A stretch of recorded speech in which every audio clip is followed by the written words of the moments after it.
Gangotri highway पर उत्तरकाशी ज्ञानसू में सड़क पर पसरे मलबे को देखकर वहां मौजूद लोगों का गुस्सा फूट पड़ा। उन्होंने वहां सांकेतिक जाम लगाकर प्रदर्शन किया, जिस वजह से यहां करीब आधे घंटे तक ट्रैफिक जाम रहा। गंगोत्री हाईवे पर लोगों ने दोपहिया वाहन खड़े कर प्रदर्शन किया। लोगों के प्रदर्शन के बाद यहां से मलबा हटाया गया, जिसके बाद गंगोत्री के साथ ही यमुनोत्री हाईवे पर भी यातायात सुचारू हो पाया। आखिर कौन है इसके लिए जिम्मेदार? कहां है जनप्रतिनिधि? कहां है आपदा प्रबंधन तंत्र? आखिर क्या है योजना? प्रदेश से मंत्री और सचिव आकर क्या देख रहे हैं? क्या बिना सड़क जाम किए लोगों को समाधान नहीं मिलेगा? ये कुछ सवाल हैं जिन पर आज हम चर्चा करने जा रहे हैं। चर्चा शुरू करें इससे पहले कुछ तस्वीरें हैं जिन पर नजर डालना बेहद जरूरी है। और ये देखिए यहाँ पर जाम लगा हुआ है। ये देखिए यहाँ पर गाड़ी लोग खड़ी करके तो यार पैदल के लिए कौन मना कर रहा है यार? दुकान के ऊपर चढ़ोगे? नहीं एक बात है। वहाँ देखो ना, वहाँ दुकान, वहाँ देखो रोड पे हम गाड़ी खड़ी करेंगे, रोड पे करेंगे गाड़ी खड़ी हम तो। तू जा यार, पैदल वाले को थोड़ी निकल रहा है यार, कुछ जा। तुम्हारे लिए सफाई तुम्हारे लिए तो कर रहे हैं यार। फालतू बात कर रहे हो, फालतू बात कर रहे हो वहाँ। पहले मस्त अभी तुम्हारे लिए तो सफाई जी। हम लोग बहुत परेशान हैं और इसी यहाँ पे 4 दिन हो गए, हम 3-4 दिन हो गए, इन्होंने खाली गाड़ी का रास्ता खोला है। आम पब्लिक हमारी दुकानों के ऊपर चढ़ रही है। कीचड़ी कीचड़ हो रहा है सारी जगह, कीचड़ी कीचड़ हो रहा है, लोग घुटनों घुटनों तक कीचड़ जा रहा है। आम पब्लिक परेशान है, खाली गाड़ी के लिए रास्ता खोला और कुछ नहीं। अरे इन लोगों को सोचो ना यार, जो बेचारे अपनी दुकानों पे 3 महीनों से इनकी कुछ बिक्री बट्टा नहीं हो रहा, वो आदमी यहाँ पे आ रहे हैं। आप कर्मचारी लोग एक दिन की सैलरी आप दे जरा इन लोगों को, देखें कितनी परेशानी है लोगों की। अरे एक महीने एक दिन की तनख्वाह कट जाए तब हो हाय हल्ला हो जाएगा। यहाँ पे कई किलोमीटर लंबा जाम लग चुका है, बहुत भयंकर जाम सुबह से, और यहाँ पे कोई नहीं है सुनने वाला। और ये देखो, ये पीछे की तरफ कई किलोमीटर लंबा जाम है। मैं बाहर बारिश हो रही है और लोग बुरे तरीके से फंस चुके हैं, कोई व्यवस्था नहीं है। ये आप देखो, बारिश में सब लोग बहुत परेशान हैं, कोई कार्रवाई नहीं है, कुछ नहीं हो रहा है, सब खड़े हो चुके हैं। उत्तरकाशी गंगोत्री हाईवे की तस्वीरें आप देख रहे हैं। लोगों का गुस्सा फूट रहा है और जिम्मेदार कार्यदायी संस्था है बीआरओ, यानी बीआरओ की जो कार्यप्रणाली है उसको लेकर के पहले भी सवाल उठे हैं। अब आपदा प्रबंधन को लेकर सवाल उठ रहे हैं कि जिस वक्त काम होना चाहिए तो उस वक्त काम हो नहीं पा रहा है। सड़कें हैं कि मलबे से लबालब हो रही हैं। लोगों का गुस्सा फूट पड़ा है। 3-4 दिन हो गए हैं, मलबा नहीं हट पा रहा था। लोगों को सड़क पर उतरना पड़ा, सांकेतिक जाम लगाना पड़ा। गुस्सा वहां पर साफ तौर पर देखा जा रहा था। हमारे साथ जुड़ रहे हैं देवराज बिष्ट, पूर्व पालिका पार्षद भी रहे हैं। आपने इस गुस्से को झेला है, पब्लिक को भी देखा है, बीआरओ को भी देखा है। क्या कहेंगे, किस तरह की व्यवस्थाएं हैं, क्या सवाल उठते हैं कहीं ना कहीं प्रशासन पर, आपदा प्रबंधन पर? देवराज जी। जी गहलोत जी, सबसे पहले तो मैं आपका टीवी 100 का मेरू रविवार का बहुत बहुत धन्यवाद करता हूं कि आपके द्वारा जनहित की समस्याओं को बार बार उठाया जाता है। तो सर, यहाँ पे हमने पिछले महीने भी जो है ये ज्ञानसू नाला आया था, हमने जिलाधिकारी महोदय को इसके बारे में ज्ञापन दिया था, एक लिख के भी दिया था। उस समय उन्होंने भेजा था फौरी तौर पर लेकिन जो मलबा का जो ढेर है वो वैसे का वैसे रहा। और आज जब परसों रात जो तेज बारिश हुई तो उससे पूरा मलबा जो है पूरी सड़क में और बस्ती में, और वहाँ पे सामने पे एक गला राशन गोदाम भी है, इसके अंदर भी पानी घुस गया था सर। बिल्कुल, कहने को तो पूरी जिले में पूरी एक व्यवस्था है, आपदा प्रबंधन तंत्र है, ये कहा जाता है कि एक्टिव हो जाता है। बर्नावत जैसे महत्वपूर्ण संवेदनशील पर तमाम जो अधिकारी हैं प्रदेश स्तर से, सचिव लेवल के लोग यहाँ आ रहे हैं, विधायक यहाँ पर मौजूद हैं, डीएम यहाँ पर मौजूद हैं, पूरा आपदा तंत्र यहाँ पर मौजूद है। पर कहीं क्या लगता है कि कुछ कमी रह जाती है, हम अपना मैसेज नहीं दे पाए, वो नजर नहीं रख पा रहे हैं। हालांकि नेशनल हाईवे का सवाल है, राष्ट्रीय राजमार्ग है, वहां पर ये प्रश्न तो अपने आप में अजीब सा प्रश्न है कि नेशनल हाईवे पर किसी की नजर नहीं जा रही है। हाँ, ये अलग बात है कि जो वीआईपी आते हैं वो हवाई रास्ते से आते हैं, तो कहीं कमी चूक रह जाती है।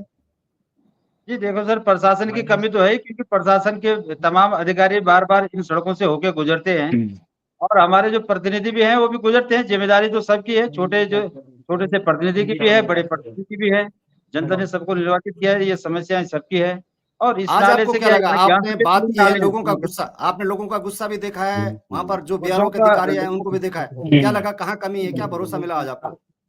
आज तो सर जब वहाँ पे सांकेतिक जाम हुआ है तो उसके बाद नगर पालिका की जेसीबी मशीन और बीआरओ के डंपर और लोडर भी वहाँ पे आया था, तो आज उन्होंने काफी काम किया है, तो इसके लिए प्रशासन को धन्यवाद। लेकिन अगर ऐसी मुस्तैदी हर समय आपदा में दिखाए और बार बार जनता को ना आना पड़े बीच में कि कोई सांकेतिक जाम करे या कोई किसी प्रतिनिधि को बोलना पड़े, क्योंकि ये मानसून सत्र है, दैवीय आपदा का सीजन है, तो इसमें तो बिल्कुल स्वाभाविक सी है कि बिहार की या प्रशासन की अपनी जिम्मेदारी होनी चाहिए कि इस प्रकार की समस्या को निपटा जा सके। हमारे साथ शैलेंद्र मोटुड़ा भी जुड़े हैं, जो होटल एसोसिएशन से जुड़े हैं, पर्यटन से जुड़ा हुआ व्यवसाय है। लोग उसके आप अध्यक्ष हैं यहाँ पर। किस तरह से पीड़ा आप देख पाते हैं कि प्रशासन नहीं देख रहा है, आपदा तंत्र नहीं देख पा रहा है? नेशनल हाईवे जो गंगोत्री को जाता है और होटल एसोसिएशन का सारा जो काम है, तमाम जो लोग हैं उससे जुड़े हैं, उससे जो रोजी रोटी चलती है, और इतनी अनदेखी, क्या कहेंगे शैलेंद्र जी?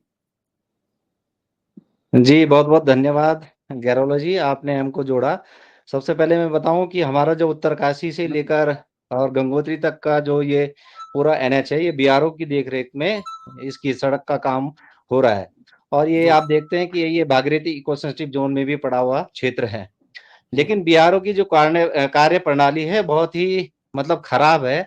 आप देखिए पूरे हाईवे में सड़क जगह-जगह गड्ढे हैं, मलबा जैसे पूरे हाईवे पे पड़ा हुआ है। आपको देखें बंदरकोट में हो, चाहे ज्ञानसू में हो, बिशनपुर हो, नेताला हो, भटवाड़ी हो, तमाम जगहों पर यात्रियों को जो मलबा जो बीच सड़क में केवल ये थोड़ा-सा मलबा हटा देते हैं और लीक बन जाती है जिससे वहाँ पर जाम की स्थिति बनती है। इनकी कार्यप्रणाली से कोई भी यहाँ पर खुश नहीं है। मैं तो चाहता हूँ और हमारी ये सरकार से माँग है कि ये जो वर्तमान में बीआरओ की जो ये रोड है, ये पीडब्ल्यूडी एनएच को जानी चाहिए और बीआरओ को केवल भैरव घाटी से नेलांग बॉर्डर का कार्य क्षेत्र देखना चाहिए और ताकि हम शासन प्रशासन के समक्ष जब भी माँग रखते हैं, ये प्रशासन की भी सुनते नहीं है बीआरओ वालों। इनको इनको जब भी जिलाधिकारी महोदय या अन्य जो प्रशासन के लोग हैं, इनको जब भी कोई भी निर्देश देते हैं तो वो कार्य जल्दी नहीं कर पाते हैं। तो चलिए, मैं हमारा तो आपकी निवेदन जानकारी है के ये लिए ये बी बता दूं, सलन जी, मैं आपको बता दूं, क्योंकि आपदा प्रबंधन, जब आपदा प्रबंधन की बात आती है उस वक्त तमाम, चाहे वो आर्मी के लोग हों या सेंट्रल गवर्नमेंट के लोग हों, वो डीएम के अधीन आते हैं, ये बायलॉज कहता है। चलिए, मैं आपको क्योंकि आप एक महत्वपूर्ण संगठन से जुड़े हुए हैं जिसका सीधे ताल्लुक है चार धाम यात्रा से, और आपको बिल्कुल, मुख्यमंत्री ने बकायदा नीचे भी बुलाया था, यानी कितने बिल्कुल। सेंसिटिव हैं इस मामले को लेकर के वो, लेकिन उसके बावजूद भी बीआरओ नहीं सुनता है। तो आपको क्या लगता है, कुछ तालमेल की कमी है, हमारे जनप्रतिनिधि में कुछ कमी है, हम अपनी बात नहीं पहुंचा पा रहे हैं, या सरकार की भी नहीं सुन रहा बीआरओ? ऐसा तो नहीं है कि इससे पहले जी, भी काम नहीं हुए हैं, लेकिन कहीं न कहीं कुछ तो कमी लगती है आपको कि बीआरओ काम नहीं कर पा रहा है, इसके बावजूद लगातार सरकार कह रही है कि पर्यटन बढ़ रहा है, हमारे यहाँ इस तरह की व्यवस्थाएँ हैं, आपको आना चाहिए, लेकिन धरातल पर जो स्थितियाँ हैं, वो हैरान करने वाली हैं। कहाँ कमी लगती है आपको? बिल बिल्कुल, देखिए ये चार धाम का बहुत ही महत्वपूर्ण प्रभाव है। यहाँ पर 8 से 9 लाख यात्री प्रतिवर्ष यहाँ पर गंगोत्री धाम के लिए आते हैं, लेकिन बीआरओ का जो कार्यप्रणाली है, बिल्कुल ये मैं समझता हूँ कि वे जनप्रतिनिधियों के साथ, प्रशासन के साथ और जितने भी स्टेक होल्डर्स हैं, तमाम व्यापारी हों, चाहे होटल एसोसिएशन हो, इनके साथ में आपस में तालमेल करके बैठकें लगातार होनी चाहिए ताकि यात्रा की जो इस समय अभी देख रहे हैं सितंबर का माह शुरू हो चुका है। और यात्री लगातार निरंतर धीरे-धीरे बढ़ने लग गई है, अब संख्या बढ़ने लगी है। लेकिन जगह-जगह मलबा के जो सड़कों पे पड़ा हुआ है, कंजेशन बना हुआ है, वो इनकी गलतियाँ हैं कि वो तमाम इन मलबों को हटा नहीं पा रहे हैं। तो कोऑर्डिनेशन की तो बिल्कुल कमी है। हमने माननीय मुख्यमंत्री जी से भी अभी पिछले माह निवेदन किया है कि इस सबसे पहले तो ये चार धाम की जो परियोजना है, इसका काम जल्दी से जल्दी यहाँ पर शुरू होना चाहिए ताकि आप देख रहे हैं ज्ञानसू में इतना कंजेशन है कि वहां पर ट्रैफिक जाम की लगातार स्थिति बनी हुई है। पूरा क्षेत्र आप गंगनानी और भटवाड़ी का तमाम क्षेत्र देख लें, वहां पर लगातार यात्रा काल में ट्रैफिक जाम होता रहता है। तो सबसे पहले तो ये तत्काल इस पे प्रशासन, बीआरओ और जनप्रतिनिधि इसको संज्ञान लेना चाहिए कि ये काम चौड़ीकरण का जल्दी से ऑफ टाइम में शुरू हो जाए। अभी अक्टूबर के बाद ये काम जल्दी से जल्दी शुरू होना चाहिए और तालमेल निश्चित बहुत ही कमी मुझको महसूस होता बिल्कुल। है। देवराज जी, आप मौके पर थे, हम देख पा रहे थे, लोग बेहद गुस्से में थे, और किस तरह का गुस्सा था, क्या उनकी नाराजगी थी? चलने में दिक्कत थी, ऑफिस नहीं पहुंच पा रहे थे, स्कूल जाने में दिक्कत हो रही थी, रास्ता है ही नहीं, दुकानों से चलकर जाना पड़ रहा था। किस तरह का गुस्सा लोगों को था? क्या लोगों की शिकायतें थी वहां पर, देवराज जी? लोगों के अंदर गहलोत जी बहुत ज्यादा आक्रोश था, क्योंकि 3 दिन हो गए था। तो 3 दिन में कोई भी वहां पे ये सूद लेने नहीं आया। कोई परसों रात को तो खैर मशीन आई थी तो उसने खाली हाईवे को खोला था, लेकिन आजू बाजू में पूरा तालाब बना हुआ था, पूरी नालियां चौक हो रखी थी। तो जो आसपास के घर या जो दुकानें हैं वो तो बेचारे 1 महीने से तो घर झेल ही रहे हैं, लेकिन पिछले 3-4 दिनों से उनको अपने घर आना जाना बड़ा मुश्किल हो रहा था। ऐसी जो है कंडीशन यहाँ पे मेढ़ा घाट की भी है। मेढ़ा घाट में आप देख रहे हैं कि वहां पे भी जो है पूरा तालाब बना हुआ है। तो और उसके बगल में एक रास्ता ऊपर जो जिससे मेढ़ा घाट आता है, वो इतने बड़े बड़े गड्ढे हो रखे, वही रास्ता वही नाला है। लोगों को आने जाने में बहुत असुविधा हो रही है, लेकिन कोई उस पर ध्यान दे नहीं रहा। शैलेंद्र जी, बिल्कुल ये इसमें मैं एक चीज जोड़ना चाहूंगा कि जो ये मैनागाड़ और जो ज्वेल स्वीट चौक के पास जो खाला है, इनके सारे पूरे जो हाईवे पे के किनारे के जो कॉजवे हैं, जहां से पानी थ्रू होना चाहिए, वो सारे लोगों ने अतिक्रमण की भेंट चढ़ चुके हैं। पानी जाने के जो ड्रेनेज सिस्टम है वो सड़कों पर बह रहा है।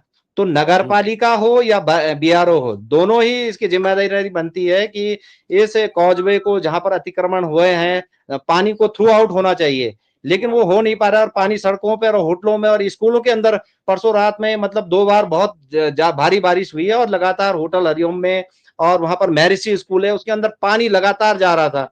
तो ये तो पूरा फेल्योर है सिस्टम का। आप देखिए कि नालियों के ऊपर अतिक्रमण हो रखा है, कॉजवे बंद पड़े हैं। तो मेरा प्रशासन से बीआरओ से निवेदन है, ये अतिक्रमण पे भी कार्रवाई होनी चाहिए और ये बंद जो कॉजवे हैं इनको खोला जाए। बिल्कुल अतिक्रमण पर कार्यवाही होनी चाहिए। आज पूर्व विधायक विजयपाल सजवाण भी मौके पर आए थे और एक बात उन्होंने कही थी कि 1912-13 में जब वो थे यहाँ पर तो उस वक्त भी ये बातें सामने आई थी और उन्होंने जो संबंधित विभाग हैं, चाहे फॉरेस्ट हो या इरिगेशन हो या बीआरओ, सबके साथ तालमेल बिठाकर काम करने की बात कही थी। जो बात नहीं हो पा रही, मेरे संज्ञान में जो बात आई उसमें ये भी एक इशू आया कहीं सामने से कि बीआरओ की सीमा क्षेत्र कहाँ तक है, वन विभाग कहाँ काम करेगा, इरिगेशन कहाँ काम करेगा। कहीं ये वजह तो नहीं है कि जिसकी वजह से काम पेंडिंग हो रहा है।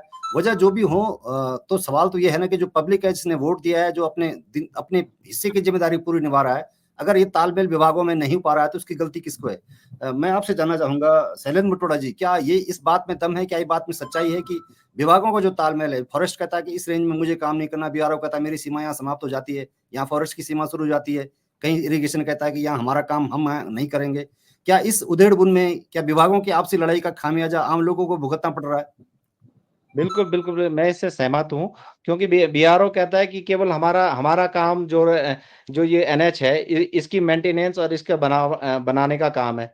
नगर पालिका बोल रही है कि जो नालियाँ हैं उसका मेंटेनेंस, लेकिन जो मलबा ऊपर से आ रहा है, गाढ़ गड्ढरों से ऊपर से आ रहा है और कॉजवे बंद हैं, नालियाँ गूल बंद हैं। तो ये सब सिंचाई विभाग हो या गूल जो लघु सिंचाई है, जो जिसपे नहरें भी चल रही हैं, उसका पानी भी सड़कों के किनारे बहता है। नगर पालिका और बीआरओ और प्रशासन, ये तालमेल की बहुत ही कमी है और इसमें सबकी जिम्मेदारियां तय होनी चाहिए ताकि कौन किसको काम करना है। ये महत्वपूर्ण संवेदनशील इलाका है और इस पे कोई भी लापरवाही नहीं बरतनी चाहिए।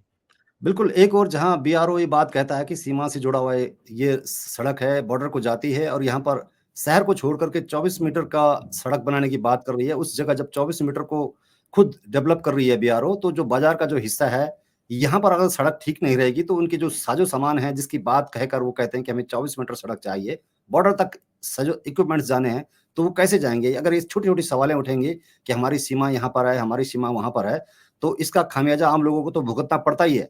लेकिन बीआरओ की वो जो कार्यप्रणाली है, उस पर भी कहीं न कहीं सवाल उठते हैं। तो आज हमारे साथ होटल एसोसिएशन के शैलेंद्र जी जुड़े थे और देवराज बिष्ट जी जुड़े थे। शुक्रिया आपका, बहुत-बहुत धन्यवाद। जी, धन्यवाद, बहुत-बहुत धन्यवाद आपका।